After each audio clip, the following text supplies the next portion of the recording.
pagi. Pada hari ini saya akan mengadakan sesi wawancara kepada pemangku kebijakan tertinggi di sekolah, yaitu Kepala Sekolah SMK Negeri 6 Garut. Dalam hal ini saya perkenalkan beliau bernama Bapak Nur Al-Furqon SPD MSI selaku Kepala Sekolah SMK Negeri 6 Garut. Jadi perlu saya sampaikan Pak, di sini saya akan melakukan sesi wawancara dengan tujuan untuk memenuhi salah satu tugas dalam pendidikan guru penggerak terkait pada modul 31 mengenai demonstrasi kontekstual pada pengambilan keputusan berbasis nilai-nilai kebajikan sebagai pemimpin gitu Pak. Yang kedua tujuannya adalah saya ingin belajar gitu Pak, belajar bagaimana dalam mengolah atau mengambil keputusan dalam ruang lingkup permasalahan-permasalahan yang terjadi di sekolah gitu Pak, seperti itu.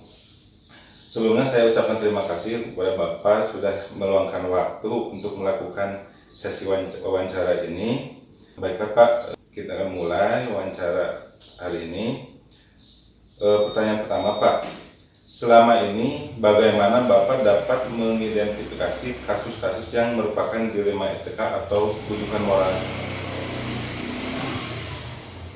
Memang kalau di sekolah ini, terutama di sekolah, bahwa kasus-kasus yang hubungannya dengan dilema dan etika itu memang banyak terjadi, tapi itu tidak sering terjadinya, bahwa permasalahan tersebut memang kebijakan kepala sekolah harus menyelesaikan itu. Dan kita harus tahu juga bahwa permasalahan itu kita harus menuntut bahwa kejadian dan permasalahannya. Jadi tidak bisa misalkan permasalahan di luar tapi tetap memang harus diselesaikan di sekolah, tapi dengan mungkin hubungannya dengan tata tertib yang sudah dilaksanakan di sekolah. Tapi sekarang kan dengan kurikulum yang baru sekarang, bahwa semua yang hubungannya dengan kebijakan-kebijakan di sekolah itu memang kepala sekolah harus bertanggung jawab, ya.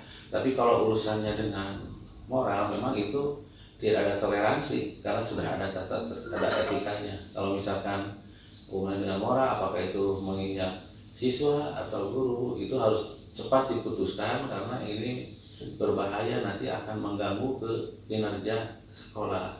Untuk apakah itu yang terjadi untuk guru atau untuk siswa.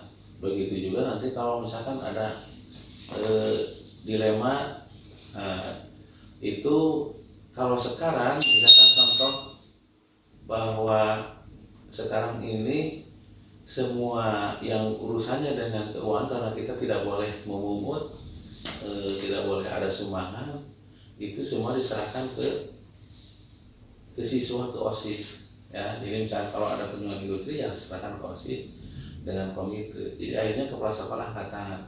Tapi di sisi lain tetap bahwa kepala sekolah juga akan berusaha untuk mengatur terlaksananya program-program yang ada di sekolah, karena tetap itu kalau terjadi apa-apa ya sekolah juga yang terbawa, seperti itu. Ya. Terus Pak, selama ini bagaimana Bapak menjalankan pengambilan keputusan di sekolah Bapak, terutama untuk kasus-kasus di mana ada dua kepentingan yang sama-sama benar atau sama-sama mengandung nilai kebajikan? Apakah perlu adanya koordinasi dengan sama Wakasek atau bawahan atau gimana Pak?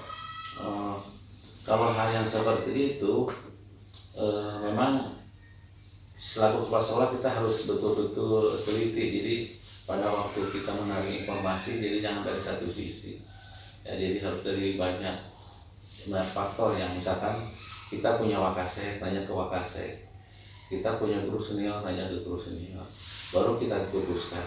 Kenapa? Karena memutuskan satu masalah itu memang berat, ya, karena nanti ada yang diuntungkan, ada yang dirugikan. Meskipun itu benar menurut aturan, ya, tapi tetap harus diambil keputusan tersebut. Meskipun dampaknya memang bisa saja mungkin nama baik kepala sekolah jelek lah di satu sisi. Iya, iya. Tapi keputusan yang nanti hubungannya dengan hal yang sangat sensitif, yaitu tetap harus diputuskan oleh kepala sekolah, karena efeknya nanti sekolah nanti yang tidak punya wibawa. Jadi hasil keputusan itu sebenarnya untuk kebaikan bersama tanpa merugikan banyak pihak, kedua belah pihak sebenarnya Pak, seperti itu. Nah, pertanyaan selanjutnya Pak, hal-hal apa saja yang selama ini Bapak anggap efektif dalam mengambil keputusan di sekolah Pak, khususnya pada kasus-kasus dilema etika atau dua pilihan yang benar gitu Pak, seperti itu. Biasanya selama ini kita itu pada waktu mengambil keputusan, karena dilema etika tersebut kan ada yang cepat memang harus diputuskan. Iya, benar. Kalau masih punya renggang waktu, biasanya kita akan diskusi dengan Wakasek yang ada di sekolah ini. Nanti kalau dengan hasil diskusi, pada akhirnya tetap nanti kepala sekolah yang akan memutuskan. Jadi kita mengambil informasi dari rekan-rekan Wakasek supaya keputusannya itu tidak merugikan, ya, karena yakin pasti kalau memutuskan itu pasti ada satu sisi yang dirugikan, tapi ada satu sisi yang diuntungkan. Tapi yang dirugikan tersebut jangan sampai memang melanggar aturan, yang misalkan melanggar hukum, melanggar tata krama atau yang lainnya. Ya Pak. Nah, dalam pengambilan keputusan, khususnya dalam pengambilan keputusan dilema etika, ada tantangannya nggak Pak? Hambatan seperti apa Pak? Oh, ada. Karena kasus-kasus ini kan terutama hal yang kalau misal kasus tersebut terjadi untuk anak mungkin tidak terlalu rumit dan berat, tapi pada waktu nanti menginjak masuk ke guru dan guru tersebut guru senior, itu kita harus betul-betul teliti, harus hati-hati karena efeknya sangat besar sekali nanti. Jadi itu perlu ketelitian untuk memutuskan hal seperti itu. Iya. Takutnya nanti kalau mengambil keputusan dengan guru yang ada friksi gitu Pak, ya. Ada guru. Oke, selanjutnya Pak, apakah Bapak memiliki sebuah tata kelola atau jadwal tertentu dalam sebuah penyelesaian kasus dilema etika? Apakah langsung menyelesaikan di tempat atau memiliki sebuah jadwal untuk menyelesaikannya? Bentuk atau prosedur seperti apa yang Bapak jalankan? Biasanya kalau menyelesaikan masalah, kalau yang hal-hal yang krusial itu biasanya langsung, ya, karena urusan dengan moral itu biasanya langsung. Tapi ada kalanya kita juga nanti memanggil yang bermasalah tersebut, tapi tidak banyak orang, karena di sisi lain kalau banyak orang dia juga nanti tidak bisa mengungkapkan kesalahan-kesalahan tersebut, dan keputusan tetap harus diambil meskipun gimana beratnya. Dan yang penting kita dalam mengambil keputusan tidak melanggar aja dengan undang-undang dan aturan. Ya. Dan nanti kita beri pengertian ke beliau, misalkan maaf karena seperti ini, karena alasannya ini. Jadi harus tahu dia efeknya. Efeknya yang akan terjadi kalau memang tetap dipertahankan dengan hal-hal yang salah. Nah, selanjutnya Pak, adakah seseorang atau faktor-faktor apa yang selama ini mempermudah Bapak atau membantu Bapak dalam pengambilan keputusan, khususnya dalam pengambilan keputusan dilema etika gitu Pak, yang membantu Bapak, atau faktor-faktor apa yang selama ini mempermudah gitu Pak? Sebenarnya kalau kasus-kasus di sekolah itu tidak serumit yang ada di masyarakat karena kan jangkauannya. Ya, tapi kalau kasus-kasus di sekolah pasti ada jalan keluarnya, Ya itu dengan diskusi. Kita diskusikan dengan pemangku kepentingan sini, dengan Wakasek atau Kaprog, baru nanti Kaprog atau Wakasek sendiri nanti akan menuturkan bahwa karakter orang ini seperti ini. Nah, barulah kita putuskan untuk mengambil keputusan yang sebenar-benarnya, dan jangan sampai kita mengambil keputusan tanpa informasi dulu dari luar, kita putuskan akhirnya itu bisa jadi jebakan dan bisa jadi masalah besar untuk sekolah.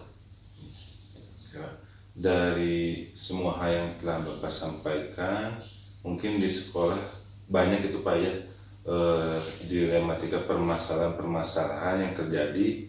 Nah, pembelajaran apa yang Bapak dapat petik selama Bapak menjabat di khususnya di SMK Negeri 6 Garut terkait pengambilan keputusan gitu Pak? Memang kebetulan jadi kepala sekolah itu sudah sekarang nginjak ke sekolah yang ketiga. Jadi permasalahan di sekolah 1, sekolah 2, sekolah 3, ya sekarang ya SMK 6 itu pada prinsipnya hampir sama sebenarnya, cuma mungkin waktu dan mungkin permasalahannya hampir sama, Iya. hampir sama. Cuma mungkin kita kan harus mempertimbangkan, banyak yang harus dipertimbangkan pada waktu pemutusan tersebut. Dan itu jadi pembelajaran bagi kepala sekolah, bagi seorang pemimpin, karena nanti kalau ke depan lagi ada permasalahan yang sama, kita gampang memutuskan. Jadi tidak perlu lagi kita nanti harus diskusi dulu, harus mengambil kebijakan dulu. Kalau kasus-kasusnya seperti itu bisa langsung kita putuskan, misalkan ada hal tertentu yang urusan dengan guru, karena ini sudah pengalaman langsung diputuskan. Jadi tidak perlu lagi berdiskusi lagi. Ya mungkin gitu Pak, kurang lebih dalam sesi wawancara hari ini mungkin saya dapat ambil kesimpulan terkait pengambilan keputusan khususnya pada pemangku kebijakan tertinggi di sekolah, itu kepala sekolah. Intinya perlu adanya koordinasi, kolaborasi dengan guru atau warga sekolah mungkin Pak, seperti itu. Terus nanti endingnya mungkin untuk kebaikan bersama tanpa merugikan salah satu pihak, seperti mungkin Pak ya, dalam lingkup pendidikan gitu. Ya mungkin begitu Pak, terima kasih atas waktunya, sudah meluangkan waktu dalam sesi wawancara ini. Assalamualaikum warahmatullahi wabarakatuh.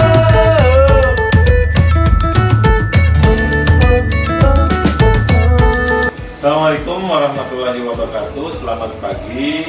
Hari ini saya akan melaksanakan sesi wawancara mengenai tugas demonstrasi kontekstual terkait pengambilan keputusan yang berbasis nilai-nilai kebajikan sebagai pemimpin, di mana yang akan saya wawancarai adalah salah satu pemangku kebijakan pada bidang kompetensi keahlian teknik sepeda motor, yaitu Bapak Khairul Anwar, SPD, sebagai Kepala Program Teknik Bisnis dan Sepeda Motor. Perlu saya sampaikan Pak, jadi tujuan wawancara hari ini adalah untuk memenuhi tugas pada pendidikan guru penggerak pada modul 3.1 mengenai pengambilan keputusan berbasis nilai-nilai kebajikan sebagai pemimpin. Tujuan kedua mungkin saya akan belajar mengenai bagaimana cara mengelola, memanage terhadap permasalahan-permasalahan yang terdapat pada ruang lingkup jurusan teknik bisnis sepeda motor yang kurang lebih kita memiliki 540 siswa ya Pak ya, kurang lebih seperti itu. Baiklah Pak, sebelumnya saya ucapkan terima kasih karena sudah meluangkan waktu untuk melakukan sesi wawancara ini. Untuk mempersingkat waktu, saya akan memulai wawancara ini Pak. Pertama saya akan bertanya, selama Bapak menjabat sebagai Kepala Program Studi Teknik Sepeda Motor, bagaimana Bapak dapat mengidentifikasi kasus-kasus yang merupakan dilema etika atau bujukan moral? Ya, terima kasih kepada Pak Irham. Sebelum menjawab pertanyaan yang tadi disampaikan, saya ucapkan selamat kepada Pak Irham yang kurang lebih memasuki babak semifinal dalam menjalankan kegiatan program guru penggerak ini. Mudah-mudahan lancar dan sukses sampai dengan selesai.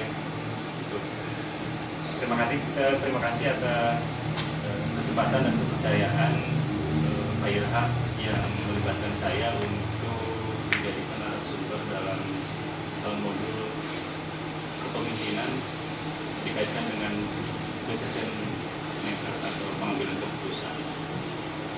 Memang sangat unik kalau kita membahas mengenai leadership atau kepemimpinan, karena yang saya pelajari kemudian saya mencoba untuk menjalankan dalam tugas saya dan fungsi saya di kompetensi kalian teknik sepeda motor kaitannya dengan fungsi saya sebagai atau kompetensi keahlian teknik sepeda motor ini, saya menganggap bahwa kepemimpinan itu dipahami bukan hanya sebagai ilmu saja, tapi di situ ada sisi seninya. Jadi kalau kita membicarakan mengenai kepemimpinan, kita juga harus membicarakan bukan hanya ilmu kepemimpinan saja, tapi seni pemimpin juga harus ada di dalamnya. Yang saya alami dalam menjalankan aktivitas saya sebagai guru kompetensi keahlian itu sebenarnya di dalamnya semuanya adalah bagaimana cara mengambil keputusan yang bijak. Artinya ketika saya mengambil keputusan itu bukan hanya saya menjalankan sisi kebijakan saja, tapi di dalamnya harus dikaitkan juga dengan sisi kebijaksanaan. Karena di kompetensi keahlian teknik sepeda motor ini yang tadi sudah disampaikan oleh Pak Ira, jumlah siswanya begitu banyak, jumlah guru dan stafnya juga kurang lebih ada 11. Jadi artinya saya harus mengambil keputusan apapun itu dalam kegiatan sehari-hari. Itu yang pertama, saya harus berlandaskan pada peraturan atau SOP yang berlaku di sekolah ini. Saya harus taat pada peraturan itu. Yang kedua, saya kolaborasikan dengan kebijaksanaan, dengan nilai-nilai humanis, dengan nilai-nilai kemanusiaan dalam menjalankan fungsi saya juga. Artinya apa? Artinya ketika saya sudah mengambil keputusan, ekses yang terjadi itu tidak merugikan banyak pihak. Kurang lebih seperti itu. Jadi ketika kita mengambil keputusan itu tujuannya untuk kebaikan bersama, supaya tanpa merugikan salah satu pihak. Nah, selama ini bagaimana Bapak menjalankan pengambilan keputusan khususnya di ruang lingkup jurusan teknik sepeda motor, terutama untuk kasus-kasus di mana ada kepentingan yang sama-sama benar atau sama-sama mengandung nilai kebaikan? Memang tidak mudah untuk mengambil keputusan yang bisa memuaskan semua pihak, dan memang perlu dicatat bahwa ketika keputusan itu sudah dikeluarkan atau sudah diputuskan, itu saya yakin tidak semua pihak terpuaskan. Artinya fokus kita dalam mengambil keputusan itu bukan memuaskan semua pihak, tapi kita menjalankan apa yang seharusnya dilakukan. Gitu. Saya yakin semuanya atau beberapa pihak tidak puas pasti, tapi saya mencoba ketika menjumpai kasus yang kedua hal itu sama-sama baik, saya berusaha atau mencoba selalu mengedepankan pengambilan keputusan yang resiko kesalahannya, resiko madorotnya itu kecil dan kemaslahatannya besar. Jadi sebelum mengambil keputusan ini, saya harus menganalisa terlebih dahulu dengan sangat matang. Terkait pengambilan keputusan yang Bapak lakukan, nah langkah-langkah yang menurut Bapak efektif dalam pengambilan keputusan pada kasus dilema etika itu seperti apa aja, Pak? Yang pertama, saya mencoba dalam mengambil setiap keputusan itu menghindari pengambilan keputusan dalam kondisi emosi yang tidak stabil. Artinya pengambilan keputusan itu tidak boleh diambil dalam kondisi emosi tidak stabil. Itu dulu. Yang kedua, saya harus berpikir jernih sebelum mengambil keputusan. Berpikir jernih dan hati saya juga harus jernih juga. Yang ketiga, saya harus menganalisa variabel-variabel yang mempengaruhi saya harus mengambil keputusan seperti apa. Yang keempat, saya tidak boleh mendengar dari satu pihak. Jadi saya harus objektif mendengar dari berbagai macam pihak sebelum saya mengambil keputusan. Nah, setelah sumber data dari berbagai macam sumber itu saya dapat, saya analisa, saya godol, kemudian saya memakai prinsip itu tadi, kemaslahatan dikedepankan untuk semuanya dan kemadorotan itu sekecil mungkin yang terjadi saya ambil. Sebelum saya ambil keputusan, saya sampai menunggu. Dan yang terakhir, pantang bagi saya ketika keputusan itu sudah disampaikan, itu saya tarik kembali keputusan itu, lalu saya revisi. seperti itu. Selanjutnya Pak, hal-hal apa saja yang selama ini merupakan tantangan Bapak dalam pengambilan keputusan dalam kasus-kasus yang terjadi di untuk jurusan misalnya? Yang selama ini yang paling berat itu ketika pengambilan keputusan yang pertimbangan perasaannya jauh lebih besar. Contohnya misal ada kegiatan di kompetensi kalian TBSM, teknik dan sepeda motor, contohnya untuk kegiatan kunjungan industri, kunjungan industri untuk kelas 11, contohnya dengan tujuan ke PKS Rawan Motor. Satu siswa dikenakan biaya kurang lebih 500 orang, semuanya bayar, tapi ada satu orang yang belum membayar, belum sanggup. Ketika dikomunikasikan ke wali kelasnya dan rekan-rekan guru TBSM, ternyata ada kendala ekonomi di keluarganya sehingga tidak bisa melunasi. Setelah saya telusuri, ternyata siswa tersebut background prestasi akademiknya bagus, kemudian attitude-nya bagus, prestasi yang lainnya bagus. Nah, satu sisi saya harus menerapkan peraturan yang sama rata bahwa ketika siswa berangkat ke AHN itu harus lunas, saya harus terapkan. Tetapi satu sisi saya juga dilema, ini siswa prestasinya bagus tetapi belum bisa bayar. Akhirnya saya coba mengambil pertimbangan, telusuri, komunikasi dengan orang tuanya, komunikasi juga dengan siswa tersebut, dan komunikasi dengan rekan-rekan di jurusan. Ya akhirnya memakai solusi bahwa anak tersebut diberangkatkan ke sana dengan solusi disubsidi biayanya dari jurusan dan dari bantuan dari pribadi guru-guru yang mau membantu. Akhirnya siswa tersebut yang mempunyai prestasi yang bagus itu bisa berangkat juga seperti teman-teman. Seperti itu sih, Pak. Jadi diperlukan keputusan ya yang tanpa merugikan kedua belah pihak itu sebetulnya. Nah, selanjutnya Pak, apakah Bapak memiliki sebuah tata kelola atau jadwal tertentu dalam sebuah penyelesaian kasus, Pak? Apakah Anda langsung menyelesaikannya di tempat atau memiliki sebuah jadwal untuk menyelesaikannya? Bentuk prosedurnya seperti apa, Pak, yang biasanya dijalankan? Kalau pengambilan keputusan sebenarnya tidak baku harus diselesaikan pada saat itu juga, tergantung konteksnya. Kalau misal konteksnya suatu permasalahan harus diselesaikan pada saat itu dan membutuhkan reaksi cepat, ya saya lakukan pengambilan keputusan yang secara cepat juga, walaupun tidak melibatkan kolektif dengan teman-teman di jurusan TBSM. Jadi tergantung konteksnya, permasalahannya ini permasalahan yang membutuhkan reaksi cepat atau bukan. Kalau membutuhkan reaksi cepat, keputusan yang cepat, saya ambil keputusan yang sangat cepat dengan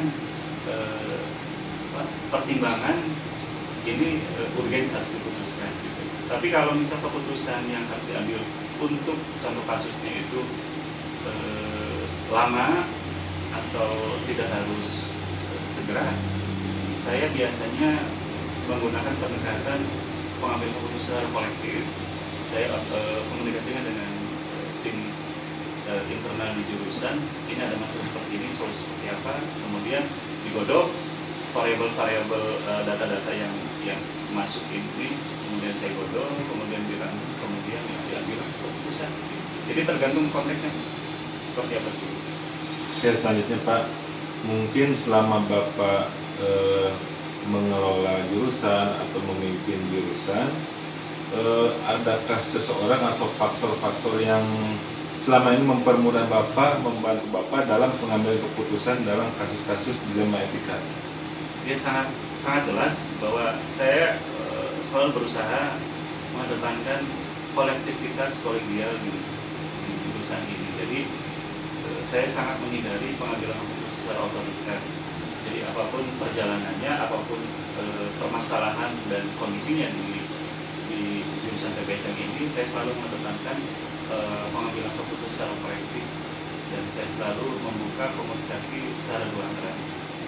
Jadi Jadi faktor kolaborasi, faktor kolektivitas ini saya selalu berusaha untuk selalu kedepankan, sehingga keputusan yang diambil itu yang awal dari disampaikan sisi mandorotnya kecil dan sisi kemaslahatannya besar.